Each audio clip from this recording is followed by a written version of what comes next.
Nah, kali ini kita akan bercerita film berjudul Demon Covered in Scars yang rilis tahun 2017. Jadi tanpa berlama-lama lagi, yuk langsung aja kita masuk ke dalam ceritanya.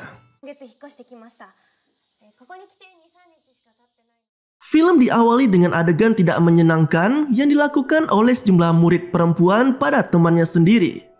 Mirisnya, korban yang tak bisa melawan itu seakan tak memiliki kemampuan untuk melawan dan hanya terus bisa menerima perlakuan kasar dari si tukang bully.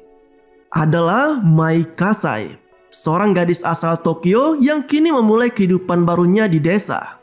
Seperti gadis seusianya, perpindahan tempat tinggal tidak hanya sekedar memindahkan barang-barang miliknya ke tempat baru saja, tetapi juga memaksakan untuk bisa menyesuaikan diri dengan lingkungan yang baru, termasuk di sekolah. Kepindahannya ke tempat yang baru saat ini juga bukanlah keinginannya, sebab ia dan ibunya hanya sekedar mengikuti sang ayah yang terpaksa harus berpindah tempat kerjanya. Meski baru saja meninggalkan Tokyo dan semua kenangan di sana, namun raut wajah kerinduan terlihat jelas pada diri Kasai. Ia sempat memandangi foto dirinya bersama teman-teman lamanya di Tokyo. Bahkan Kasai yang suka mengabadikan setiap momen yang dilaluinya itu menyempatkan untuk merekam video dirinya beserta pemandangan pedesaan di sekitar rumahnya. Menyadari dirinya hanyalah pendatang dan ingin bisa berbaur dengan lebih cepat dengan orang-orang di sekitarnya, Kasai bertekad untuk menjadi pribadi yang rendah hati dan tidak terlalu nyentrik. Setidaknya dengan cara itulah ia meyakini jika nantinya orang-orang di lingkungan barunya bisa lebih mudah menerimanya, serta tidak menganggapnya sebagai pendatang dari kota yang sombong. Di harinya pertama sekolah, Kasai didampingi oleh murid perempuan lainnya yang bernama Shino Odagiri.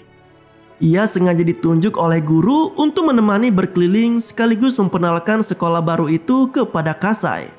Hal tersebut dilakukan mengingat Odagiri juga dulunya merupakan murid pindahan asal Tokyo.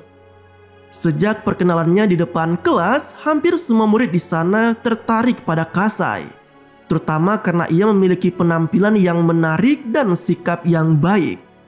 Bahkan saat jam kosong pun beberapa murid perempuan lainnya sempat mengurumuni Kasai untuk saling berkenalan dan bercanda satu sama lain. Namun siapa sangka, kondisi kelas yang nyaman seketika berubah menjadi hening. Karena tiba-tiba Odagiri yang awalnya terdiam seketika mengerang ketakutan seolah ada trauma masa lalu yang ia pendam selama ini. Secara mengejutkan, gadis itu lalu mengatakan bahwa dirinya dulu sempat dibully oleh Kasai di sekolah lamanya. Pengakuan Odagiri sontak menghentikan candaan antar murid di dalam kelas, dan semua mata kini mengarah kepada Kasai. Merasa tak memiliki salah dengan Odagiri, Kasai lalu mengejar murid itu yang mulai menangis dan berlari meninggalkan kelas. Di lorong kelas, Odagiri lalu mengungkapkan masa lalunya kepada Kasai, di mana saat SMP dulu ia ternyata pernah dibully habis-habisan oleh Kasai dan gengnya. Mendengar pengakuan tersebut, Kasai seketika teringat pada momen lama ketika ia bersama gengnya pernah membuli seorang murid perempuan bernama Kumura, dan bukanlah Odagiri. Namun pernyataan mengejutkan justru kembali dilontarkan oleh murid perempuan itu. Ia mengaku bahwa Kumura adalah namanya yang lama, namun kemudian dirubah menjadi Odagiri saat ia memasuki sekolah barunya. Mirisnya, perubahan nama itu semata dilakukannya demi bisa melupakan masa kelamnya saat dibully, sekaligus juga menjadi harapan agar murid perempuan tersebut bisa menemukan lingkungan sekolah yang lebih bersahabat dengan namanya yang baru. Tak ingin disalahkan karena aksinya, Kasai sempat menegaskan bahwa pelaku bully bukanlah dirinya, melainkan Chiharu dan Shiori, yang juga kebetulan berada satu geng dengan Kasai. Namun tampaknya kenangan kelam yang begitu membekas tak bisa lagi dimaafkan oleh Odagiri. Ia seolah menemukan kesempatan baru untuk bisa membalaskan dendam lamanya pada Kasai di sekolahnya saat ini. Ingin memastikan kebenaran akan sosok Kumura, Kasai sempat mengirimkan cuplikan video ketika ia baru tiba di sekolah. Dan nampaknya semua teman di grup SMP Kasai pun mulai mengenali teman lamanya itu. Bahkan beberapa di antaranya sampai ada yang memperingatkan Kasai untuk berhati-hati karena bisa saja Komura mencoba membalaskan bulian yang sempat ia dapat saat di SMP dulu. Nah, sejak saat itulah hari-hari Kasai di sekolah terasa sangat menyiksa. Tidak hanya dijauhi oleh teman-temannya saja, tetapi ia juga mendapat perilaku yang tidak menyenangkan dari mereka. Bahkan salah satu murid bernama Natori Shizuka dengan tega menyiram minuman ke kepala Kasai. Sialnya lagi, Kasai yang mencoba menutup pintu kelas malah tak sengaja menjepit jari tangan Natori yang saat itu hendak mengejarnya. Sontak, aksi tersebut malah dianggap sengaja oleh teman-teman lainnya.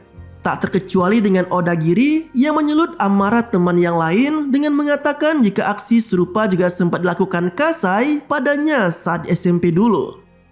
Alih-alih ingin mengalahkan pelaku bully di kelas, semua murid di sana malah kompak menyuruh Kasai untuk pulang ketimbang menjadi perusuh di sekolah mereka.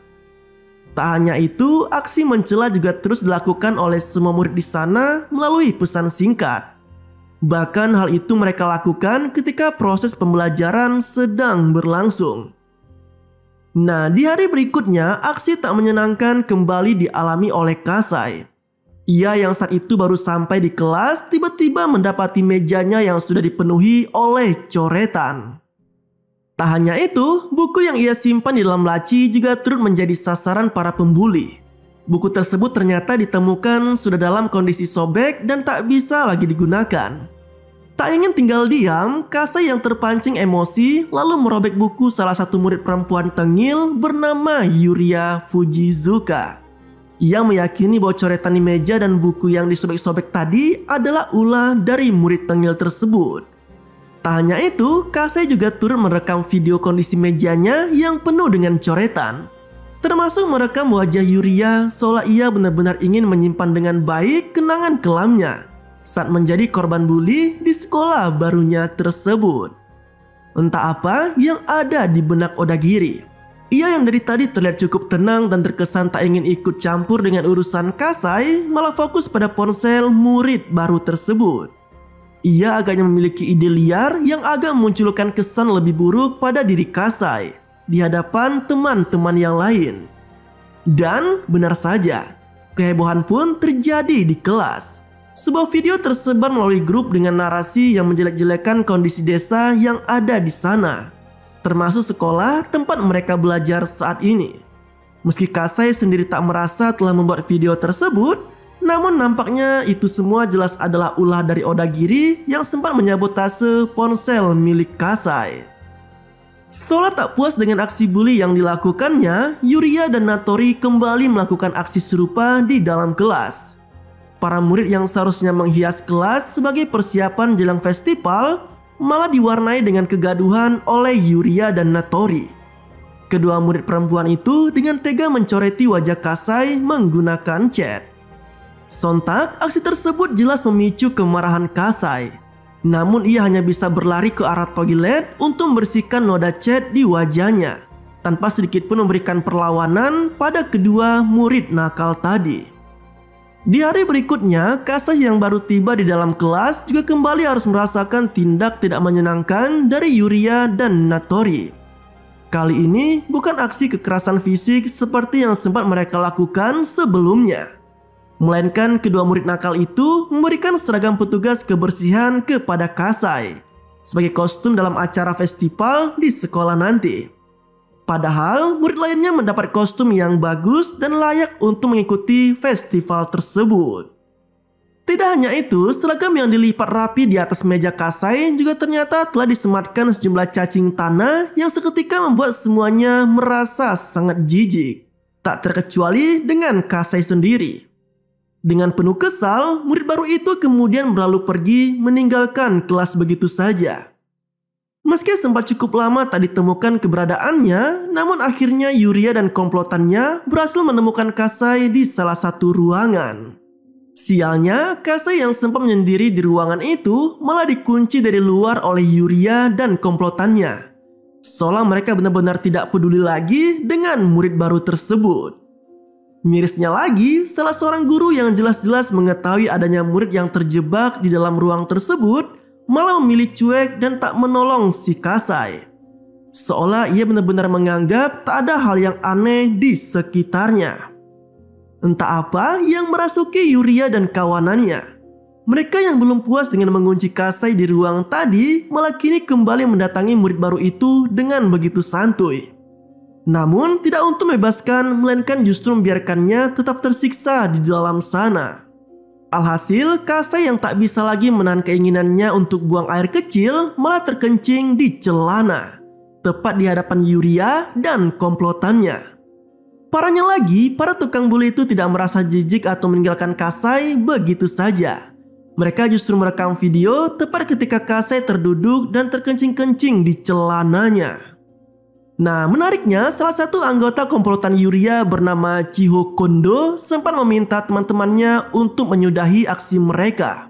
Ia nampaknya memiliki cara pandang yang berbeda dengan para tukang bully di sana. Namun agaknya permintaan tersebut tak sedikit pun menghentikan aksi mereka. Bahkan murid laki-laki lainnya yang kebetulan juga berada di sana seolah tak ingin terlibat masalah dengan Yuria dan komplotannya.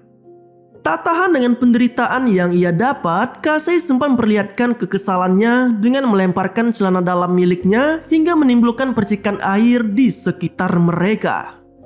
Nah, di sini yang sangat bangkit sekali, sejumlah murid lainnya yang juga melihat aksi perundungan itu malah memilih untuk diam saja. Seolah mereka benar-benar tak memiliki keberanian untuk melawan murid tengil itu. Serangkaian aksi perundungan yang dialami Kasai nampaknya semakin banyak diketahui oleh murid di sana. Tak terkecuali dengan insiden yang sempat terjadi pada perayaan festival kemarin. Cerita murahan tentang ngompolnya Kasai juga dengan cepat menyebar di antara murid di sana. Namun anehnya, tak ada satupun murid yang nampak kesal atau memperlihatkan kepeduliannya pada Kasai selaku korban pembulian. Di sisi lain, beban berat yang terus dialami Kasai akhirnya membuat murid baru itu memutuskan untuk tidak berangkat sekolah dan lebih memilih untuk menemui teman-teman lamanya yang ada di Tokyo. Pertemuan itu pun berlangsung dengan sangat seru dan Kasai nampak begitu menikmati momen kebersamaan di sana. Dari obrolan akrab yang terjalin di antara mereka, Kasai akhirnya menemukan lagi semangatnya untuk terus menjalani kehidupannya yang baru di desa. Meski pengalaman pahit selalu saja mengiringi hari-harinya selama di sekolah. Dengan semangat yang baru, Kasai lalu memutuskan untuk mewarnai rambutnya dan memulai hari-harinya di sekolah dengan lebih ceria. Namun penampilannya itu jelas menarik perhatian dari seluruh murid di sana, termasuk Yuria dan Natori. Menariknya, Kasai tak hanya sekedar merubah penampilannya saja, tetapi ia juga kini lebih berani untuk menghadapi para tukang bully yang ada di sekolah itu. Seperti yang ia lakukan kepada Yuria, di mana Kasai mengejek jika warna rambut murid tengil itu sangatlah jelek dan tidak cocok untuk digunakannya. Di sisi lain, tindak bully yang selama ini terjadi di kelas nampaknya telah diam-diam dilaporkan oleh salah satu murid di sana. Hal itu diketahui dari catatan kecil yang diperoleh guru tentang aksi bully di kelas mereka. Agaknya semua aksi perundungan selama ini telah ada yang melaporkan secara diam-diam dan tak ingin identitasnya diketahui oleh siapapun. Namun sialnya, catatan itu bukannya menjadi bahan pertimbangan atau justru menjadi media untuk introspeksi para pengajar di sana, melainkan malah diberikan oleh guru tadi pada Yuria yang dianggap sebagai sosok yang berpengaruh di kelas. Karena temuan itulah, Yuria lalu menggertak semua teman sekelasnya untuk mengaku atau memberitahu siapa yang telah membuat tulisan tersebut. Namun kali ini tak ada satupun murid yang mengaku. Mereka hanya terdiam seolah benar-benar bukan penulis dari pesan itu. Malah saking takutnya kepada Yuria hingga mereka tak berani mengakuinya. Menyadari hal tersebut, Kasai yang bosan mendengar ocehan Yuria lalu mengajukan diri dengan mengakui jika itu merupakan tulisan buatannya. Mendengar pengakuan itu, Yuria yang masih dibalut amarah karena ejekan soal rambutnya tadi lalu menyiram Kasai dengan tinta hitam di depan teman-teman lainnya. Nah, di luar dugaan, aksi mengadu melalui pesan pada guru tadi ternyata merupakan inisiatif dari Kondo. Hal itu dilakukannya karena ia menilai jika pelakuan bully yang dilakukan Yuria dan Natori sudah sangat kelewatan. Karena alasan itulah, maka ia diam-diam melaporkannya pada pihak guru melalui catatan kecil. Namun karena insiden di kelas tadi, kini Kasai malah memiliki teman baru di kelasnya. Meski hubungan antara dirinya dengan Kondo tidak dilakukan secara terang-terangan di hadapan murid yang lain. Nah, dari sini juga terungkap bahwa dulunya Natori juga merupakan korban bully. Sama seperti halnya yang dialami oleh Kasai saat ini. Namun bedanya, Kasai sekarang harus berjuang sendirian. Tidak seperti Natori yang justru ditolong oleh Yuria ketika mendapat perlakuan tak menyenangkan di sekolah tersebut. Pengalaman pahit itulah yang akhirnya membuat Natori begitu loyal kepada Yuria. Seakan ia menganggap bahwa murid tengil itu adalah malaikat yang telah menyelamatkannya. Nah, menyadari dirinya telah memiliki teman baru yang secara kebetulan juga anggota daripada tukang bully, Kasai lalu meminta bantuan pada Kondo untuk membalas perlakuan bully yang selama ini menimpa dirinya. Dengan memanfaatkan akun chat milik Kondo dan siasat cerdiknya, Kasai sukses memicu pertengkaran antara Yuria dan Natori.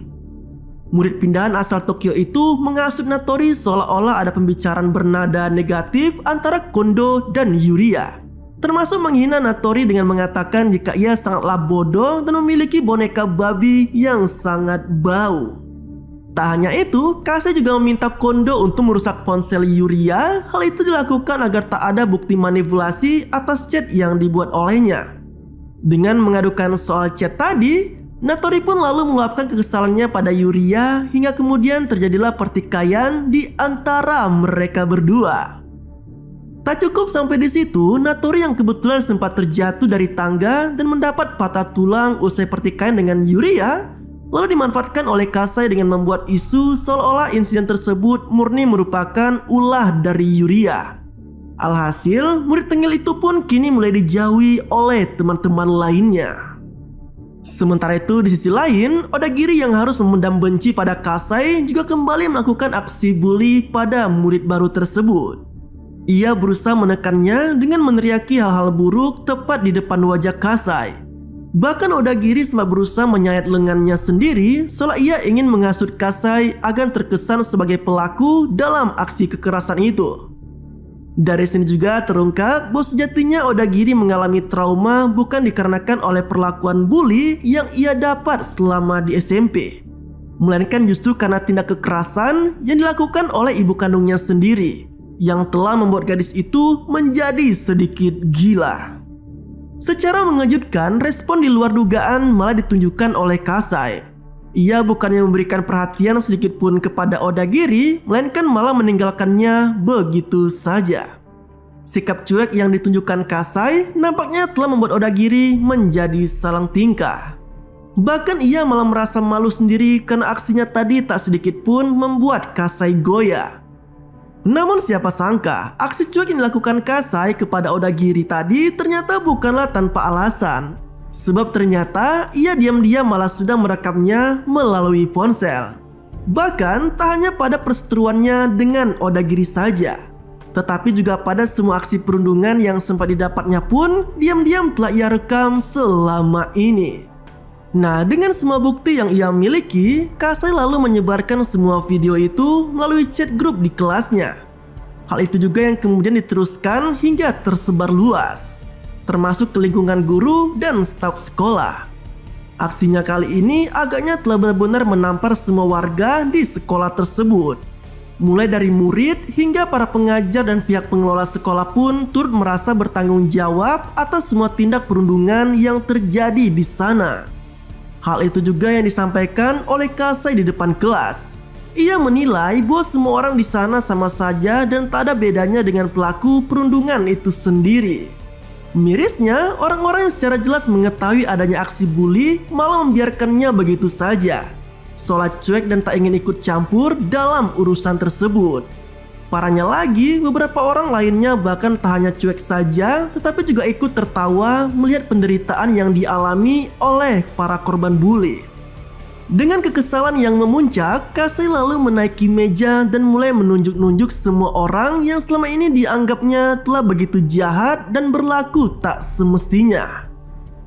Merasa puas telah meluapkan kekesalannya selama ini, Kasih kemudian berlalu pergi meninggalkan kelas itu. Dan kisah pada film ini pun berakhir dengan begitu tidak santuy. Nah, itu lalu cerita dari film berjudul Demon Covered in Scar yang rilis tahun 2017. Semoga caraku bercerita bisa menemani kalian di kala santuy ya sobat. Terima kasih telah menonton, sampai jumpa pada video selanjutnya.